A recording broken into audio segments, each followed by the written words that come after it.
Aye, Jeff Kabonka ye na tianga ka TV o. Awa toko cha moto nyonso ka. Ozali politicien, sportif, joueur, journaliste, musicien, moto na théâtre. Ataba pasteur toko cha batu nyonso ka. Ataba pousser. Yo pekindo kyo linge kotika te toko cha yoka.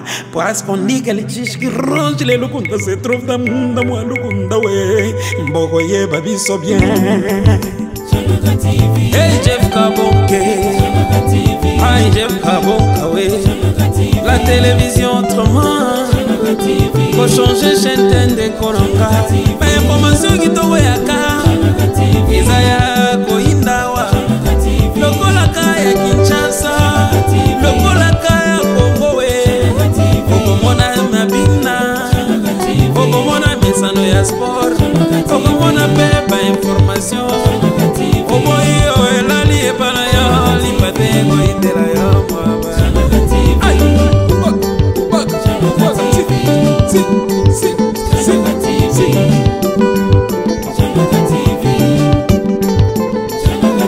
Okoye babiso bien, okoye babiso bien, okoye babiso bien, okoye babiso bien, okoye babiso bien.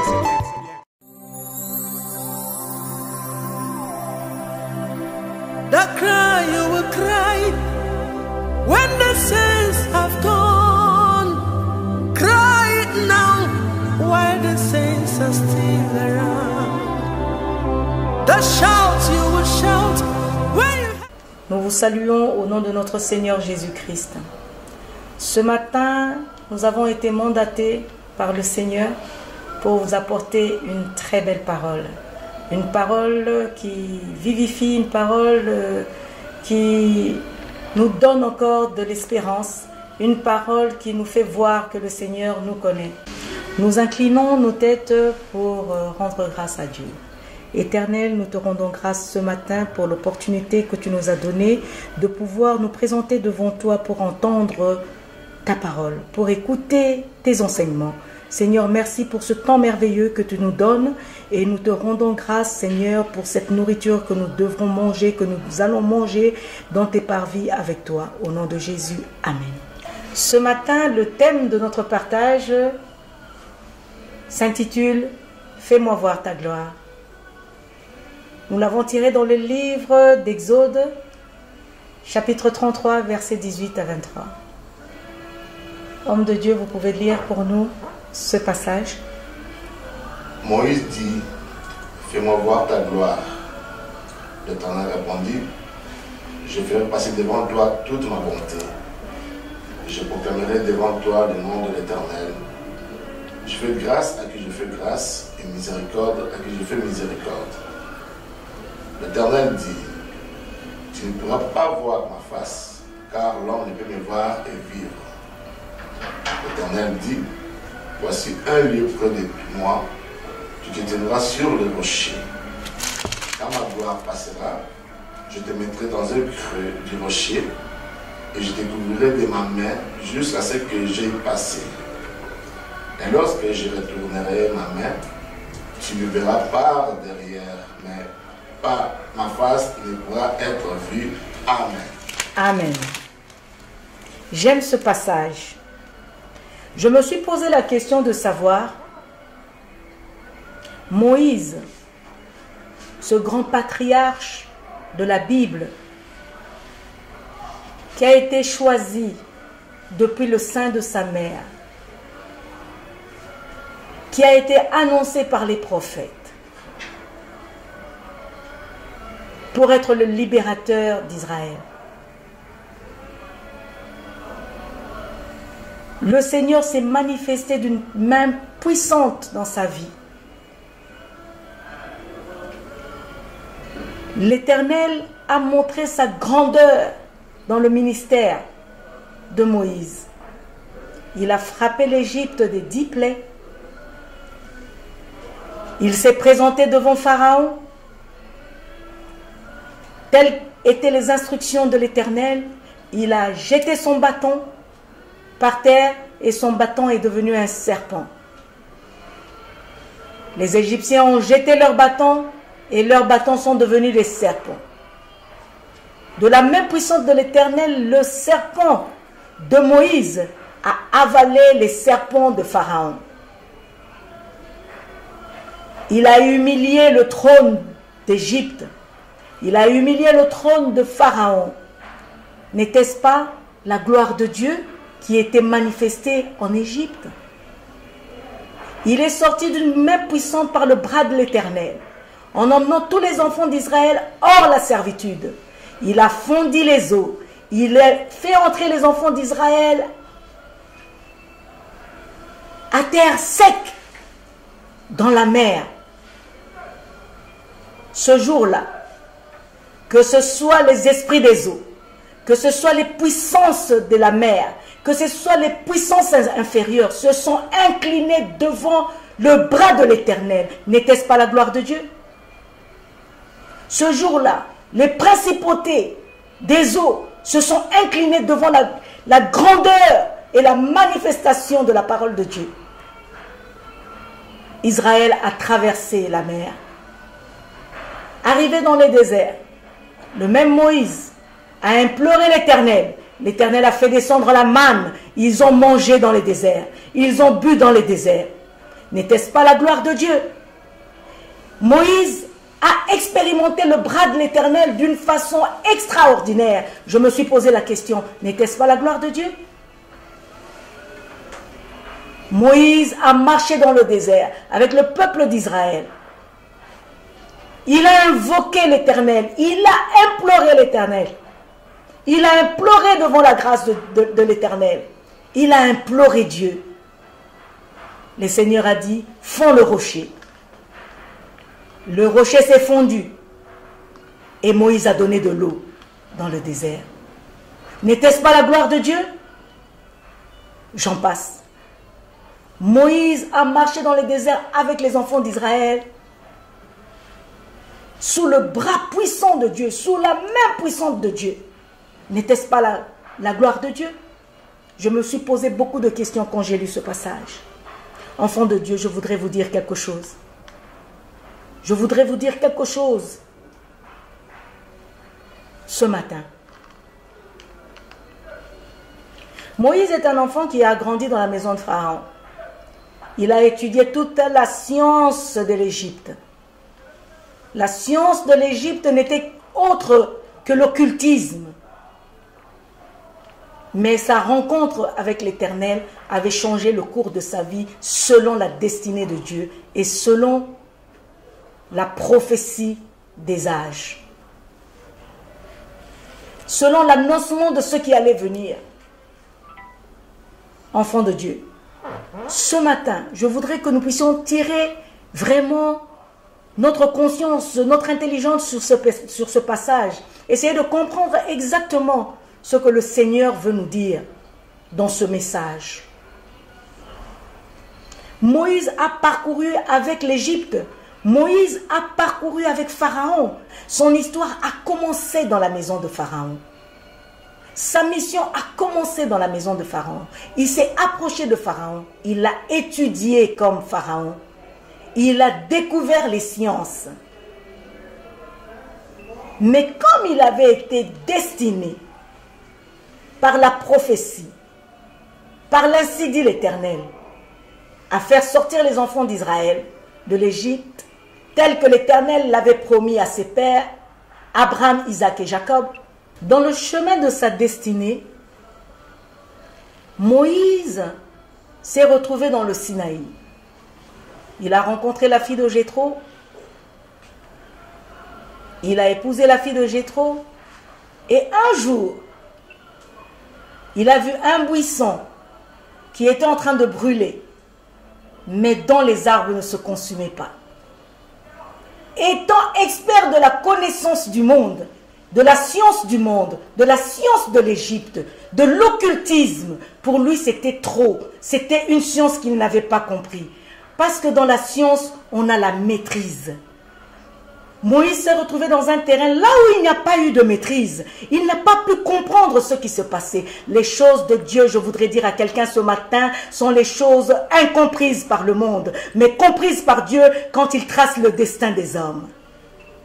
Moïse a été par curiosité, pour voir, pour découvrir quelle était Cette science qui était au-delà de sa maîtrise. Arrivé au Sinaï, l'Éternel commence à changer le cours de la vie de Moïse pour le faire entrer dans la destinée prophétique de sa mission pour Israël. Enfants de Dieu, je voudrais vous dire quelque chose ce matin. Dieu est en train de préparer, de te faire entrer dans la destinée de ton temps, dans la destinée qu'il a prévue pour toi dans le séjour sur terre. Chacun a une destinée. Chacun a une parole. Chacun a une parole prophétique sur sa vie. Et celle de Moïse, c'était de délivrer le peuple d'Israël sous la servitude de Pharaon. L'Éternel lui dit, ôte tes chaussures, parce que le lieu où tu foules la plante de tes pieds est un lieu saint. Oh Jesus. Oh, alléluia. Neye pedia udi, nema uso, seye pe udiankwan, ne timimo, seye pe udiankwan. Oh, alléluia. Les lieux où tu es en train de fouler la pointe de tes pieds est un lieu saint. Voici les paroles de l'Éternel. Ôte tes sandales. La Bible nous dit dans le livre d'Éphésiens chapitre 6, au verset 10 jusqu'au verset 17, le Seigneur dit à Moïse, ôte tes sandales, parce que le lieu où tu es en train de fouler la pointe de tes pieds est un lieu saint. Nous allons lire dans le livre d'Éphésiens chapitre 6, verset 17 à 18. Pasteur, s'il vous plaît. 10, 17 et 18. Prenez aussi le casque du 10, je vous en prie. Et Éphésiens 6, Éphésiens chapitre 6, verset 10 à 18. Au reste, fortifiez-vous dans le Seigneur et par sa force toute puissante. Revêtez-vous de toutes les armes de Dieu, afin de pouvoir tenir ferme contre les ruses du diable. Car nous n'avons pas à lutter contre la chair et le sang, mais contre les dominations, contre les autorités, contre les princes de ce monde, les ténèbres, contre les esprits méchants dans les lieux célestes. C'est pourquoi prenez toutes les armes de Dieu, afin de pouvoir résister dans les mauvais jours, et tenir ferme après avoir tout surmonté. Tenez donc ferme, ayez à vos reins la vérité pour ceinture, revêtez la cuirasse de la justice. Mettez pour chaussures à vos pieds les ailes que donne l'évangile de paix. Amen. Enfants de Dieu, Éphésiens dit, mettez pour chaussures à vos pieds le zèle que donne l'évangile de paix. Il est écrit, vous connaîtrez la vérité et la vérité vous affranchira. Quelle est cette vérité? La vérité, c'est Jésus-Christ. Enfants de Dieu, pourquoi Dieu demande à Moïse de ôter ses sandales? C'est le premier langage du Seigneur. C'est parce que l'évangile que portait Moïse était l'évangile de la maison de Pharaon. Mais le Seigneur le fait dépouiller de cet évangile pour lui faire porter les sandales que donne le zèle de la parole de Dieu, qui donne le Christ. C'était là le changement de Moïse. C'était le commencement de son entrée dans la destinée. Le but pour lequel le Seigneur nous appelle, lui-même connaît la mission. Pour Moïse, le Seigneur le dépouillait de l'Égypte pour lui donner la nature de Christ. Enfants de Dieu, ce matin, je voudrais que nous puissions réaliser certaines choses. Parce que des fois, nous disons, « Ah, j'ai vu la gloire de Dieu. J'ai vu Dieu à l'œuvre. » Mais nous devons décortiquer les Écritures dans leur nature pour une très bonne compréhension. Je vous ai dit que Moïse a fait de très grandes choses. Et je crois que dans l'histoire de la Bible, quand nous parlons des patriarches de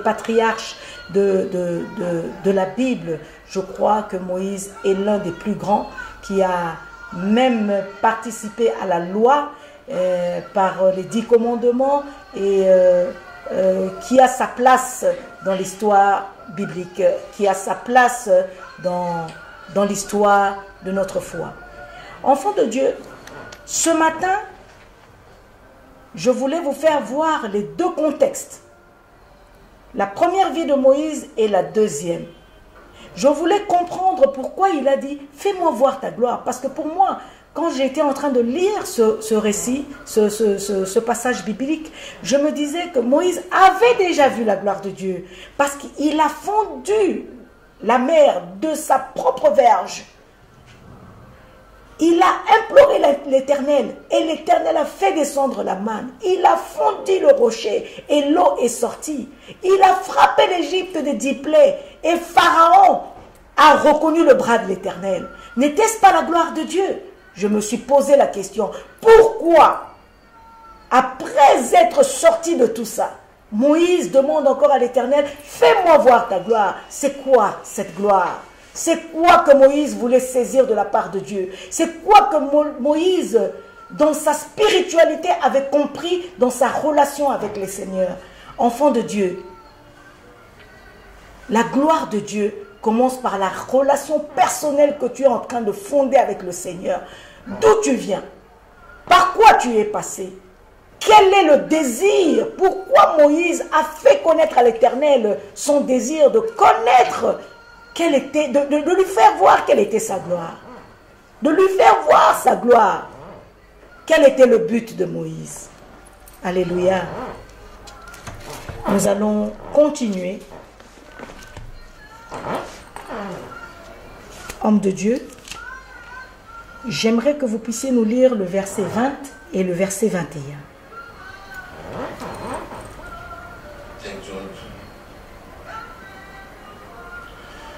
Nous sommes toujours dans le livre d'Exode. Exode 33, oui, 20 à 21. L'Éternel dit, tu ne pourras pas voir ma face, car l'homme ne peut voir ma face. Excusez-moi. L'Éternel dit, tu ne pourras pas voir ma face, car l'homme ne peut me voir et vivre.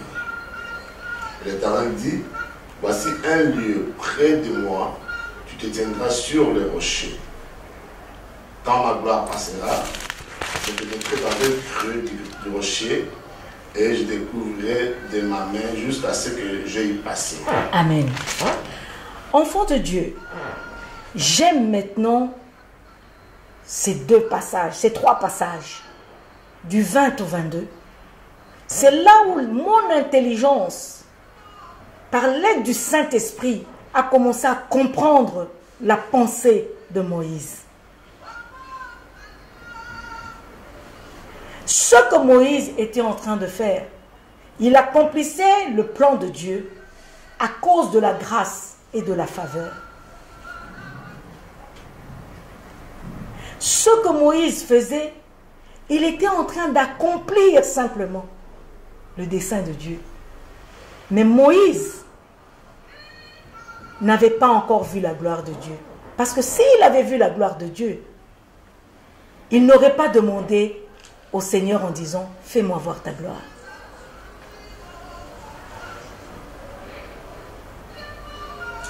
Il a dit, j'aime ce verset, là où il dit, l'Éternel dit, voici un lieu près de moi. Alléluia. Il n'a pas dit, voici le lieu là où tu iras. Il a dit, voici un lieu près de moi.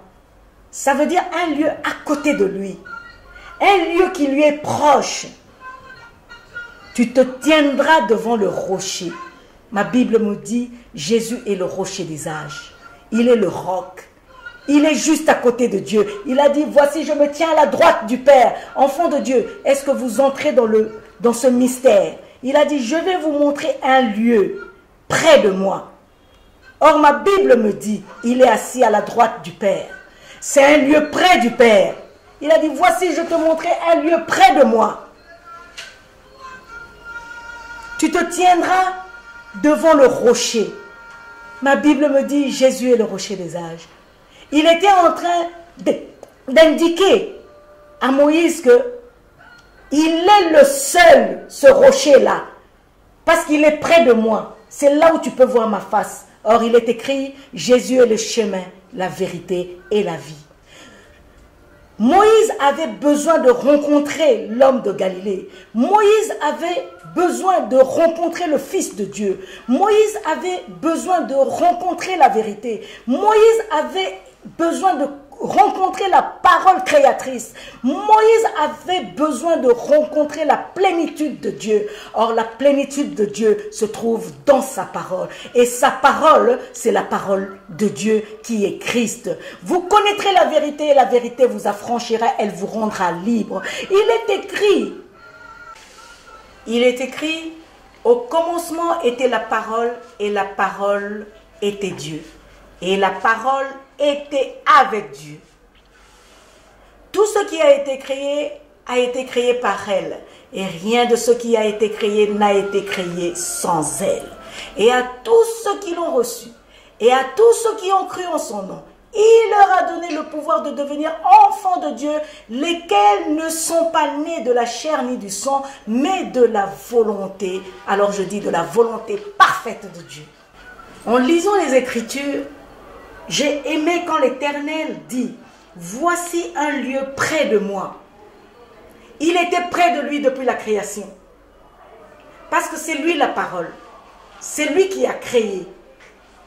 Moïse a fait une demande de voir le Créateur. La gloire de Dieu se trouve dans le Créateur. La parole qui crée, c'est Jésus-Christ de Nazareth. Moïse avait fait la demande de rencontrer Jésus-Christ. Comme au temps d'Abraham, il a rencontré le sacrificateur selon l'ordre de Melchisédek, à qui il a remis la dîme. Il avait rencontré le premier sacrificateur qui n'avait ni fondement, qui n'avait ni père, qui n'avait ni mère, mais il était le roi de Salem. Alors je dis ce matin que Jésus-Christ est le prince de paix.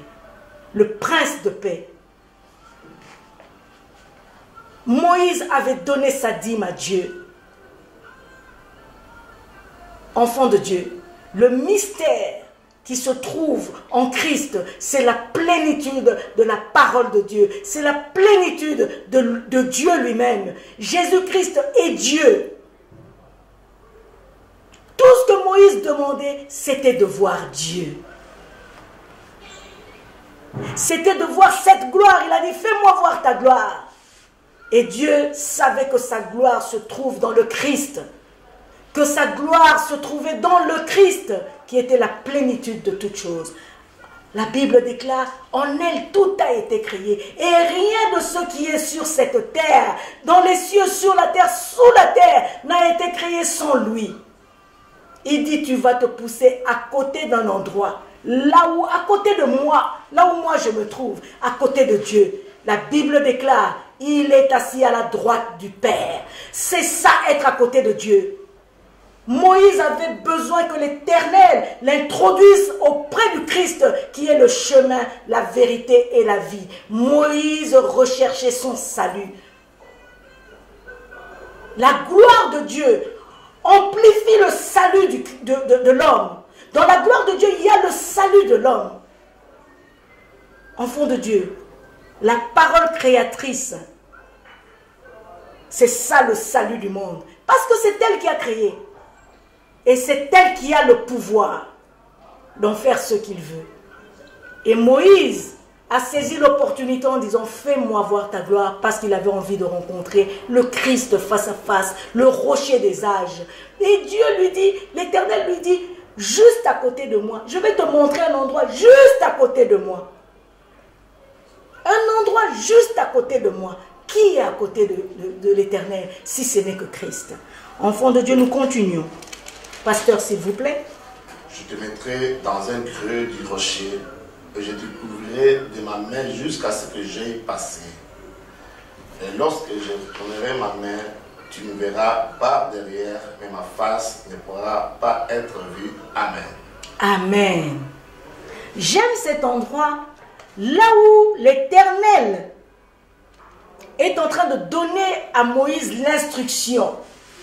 Il est en train de l'introduire devant le rocher, dans l'endroit du rocher.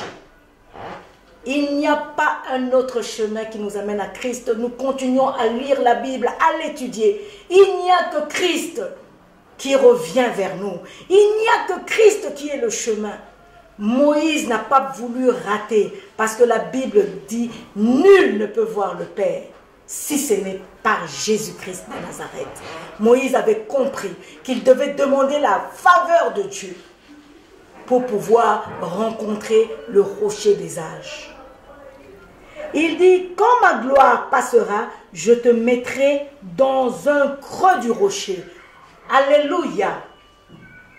Il a dit pas dans le rocher, sur le rocher. Il n'a pas dit pas à côté du rocher, mais il a dit dans le creux du rocher. Enfants de Dieu, je veux que vos esprits s'ouvrent. Je veux que vos oreilles spirituelles s'ouvrent. Je veux que l'entendement de votre cœur s'ouvre pour que vous puissiez comprendre le creux du rocher. Le creux du rocher, c'est entrer dans la relation intime avec le Christ. Faire de Christ son associé. Faire de Christ sa raison. Faire de Christ l'essentiel de sa vie. Faire de Christ l'intimité de sa propre vie. Tu dois entrer avec Christ dans l'intimité pour voir la gloire de Dieu. Les miracles, ce n'est pas la gloire de Dieu. La Bible dit, il les a sortis d'Égypte par son bras. Par la puissance de son bras, d'une main forte, comme les autres versets le disent. Ça, c'est le bras de l'Éternel. Mais la gloire de Dieu se trouve dans la plénitude de Christ, se trouve dans le rocher, dans le creux du rocher. Il n'a pas dit à côté du rocher. Il n'a pas dit assis sur le rocher. Il n'a pas dit debout sur le rocher. Il a dit, je te ferai entrer. Oh, la Bible déclare, ce n'est pas moi qui vous ai choisi. Ce n'est pas vous qui m'avez choisi. C'est moi qui vous ai choisi. C'est Christ qui nous a choisis. Il a dit, Père, sur toutes les brebis que tu m'as données, aucun n'a été perdu. Enfant de Dieu, Christ est la raison de la gloire de Dieu. J'aime quand je lis dans Apocalypse, il y eut un silence dans les cieux. Et une voix sortit d'en haut et dit, qui est digne d'ouvrir les livres et d'en rompre les sceaux? Enfants de Dieu, je voudrais vous faire savoir, la Bible nous dit, il était comme un agneau. Enfants de Dieu, il n'y a que celui qui crée, qui connaît les secrets. J'aime dire, il n'y a que l'architecte qui connaît les degrés des fondements qu'il a posés. Il n'y a que Christ qui connaît les fondements de la terre, des eaux de la mer. C'est lui qui connaît les profondeurs. C'est lui qui connaît la science de toutes choses. C'est lui qui connaît. Il n'y a point quelqu'un qui connaît au-delà de Christ. C'est pourquoi Moïse a demandé cette faveur. Enfants de Dieu, nous allons lire encore. Je te mettrai dans le creux du rocher. Je te mettrai dans l'intimité avec le Créateur, avec la parole créatrice, avec Jésus-Christ de Nazareth. Christ dit, moi et le Père, nous sommes un. Enfants de Dieu, j'aimerais ce matin, en chutant dans ce message, que nous puissions retenir quelque chose. Il n'y a rien à part le Christ qui peut nous faire entrer dans la gloire de la plénitude de Dieu. Il n'y a que Christ. Jésus-Christ de Nazareth.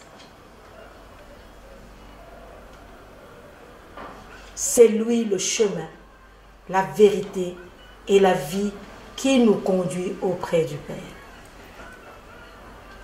Il a dit, je te couvrirai de ma main jusqu'à ce que j'ai passé.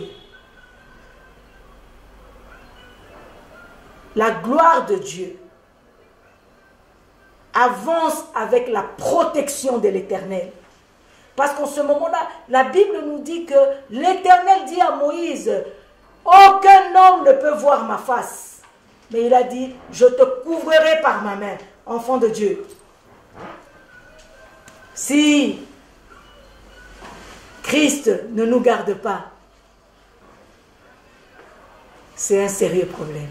Le Christ est la gloire de Dieu. Comme on le dit, la femme est la gloire de l'homme et l'homme est la gloire du Christ. Je voudrais clore ce message en disant, la gloire de Dieu, c'est Christ. Quand Moïse demande à l'Éternel, je voudrais que tu me fasses voir ta gloire, il demandait simplement à l'Éternel, fais-moi voir Christ. Je vais courber ma tête avec vous en même temps pour clore ce message par une petite prière. Éternel notre Dieu, nous voulons être reconnaissants. Ce matin, nous voulons te dire merci pour cette parole qui vient de nous édifier, qui vient de vivifier encore nos cœurs, nos âmes et nos esprits. Merci Seigneur pour l'excellence de la connaissance de ta parole. Merci Seigneur pour le changement dans notre vie à cause de cette parole. Père, comme Moïse l'a demandé, fais-nous connaître Jésus-Christ. Fais-nous voir ta gloire. C'est vrai Seigneur, nous avons marché avec toi. Tu as fait des prodiges avec nous. Tu as fait des miracles avec nous. Tu t'es levé comme l'alpha et l'oméga pour nous. Et jusqu'ici, on t'a appelé Ebenezer. Aujourd'hui, Seigneur, nous voulons que tu nous fasses connaître Christ. Dans la réalité, nous voulons que tu nous fasses connaître Christ dans la plénitude de ta gloire. C'est ainsi que nous avons prié au nom puissant de Jésus-Christ de Nazareth. Amen. Soyez bénis, enfants de Dieu. Nous qui venons d'entendre cette parole qui nous a édifiés tous ensemble et qui nous a montré la gloire de Dieu. Je suis l'évangéliste Anine Jolie. Mon numéro de téléphone, c'est le 085 82 17 747. Je répète, 085 82 17 747. Si ce message vous a touché, il vous a édifié, nous sommes ouverts. Vous venez d'avoir les numéros de téléphone. Vous pouvez nous contacter à tout moment. Shalom, que Dieu vous bénisse.